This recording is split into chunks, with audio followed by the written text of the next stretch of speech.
நான் வந்து சட்டமன்ற நாயகர் கலைஞர் என்ற பேச்சு போட்டியில் முதலிடத்தை பெற்று நம்ம நாட்டின் முதலமைச்சர் தளபதி ஐயா திருக்கரங்களால் நான் வந்து 1 லட்சம் ரூபாய் ரொக்கம் மற்றும் நினைவு பரிசை நான் பெற்றிருக்கேன்.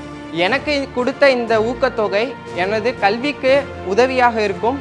மேலும் இது மாதிரி பல போட்டிகளில் நான் பங்கு பெற்று பல பரிசுகளை வாங்குவேன். கற்க கசடர கற்பவை கற்றபின் நிற்க அதற்கு தக. கற்க வேண்டியவற்றை பிழையின்றி கற்க வேண்டும். அவ்வாறு கற்ற பின் அவற்றை மறவாமல் நினைவில் வைக்க வேண்டும். இதுதான் இந்த குறளின் சிறப்பு. இந்த குறளை கொடுத்தது வள்ளுவராக இருந்தாலும் இந்த குறளுக்கு ஏற்றவாறு அனைத்து மாணவர்களிடம் கல்வி அறிவை பெற வேண்டும் என்ற நோக்கத்துடன் கல்வி சார்ந்த பல திட்டங்களை டாக்டர் கலைஞர் அவர்கள் கொண்டு வந்தார்கள். பணக்காரன் ஏழை என்று எந்த பாகுபாடும் இல்லாமல் அனைவருக்கும் ஒரே மாதிரியான கல்வி கிடைக்க வேண்டும் என்று டாக்டர் கலைஞர் அவர்களால் கொண்டு வரப்பட்ட கல்வி முறைதான் சமச்சீர் கல்வி.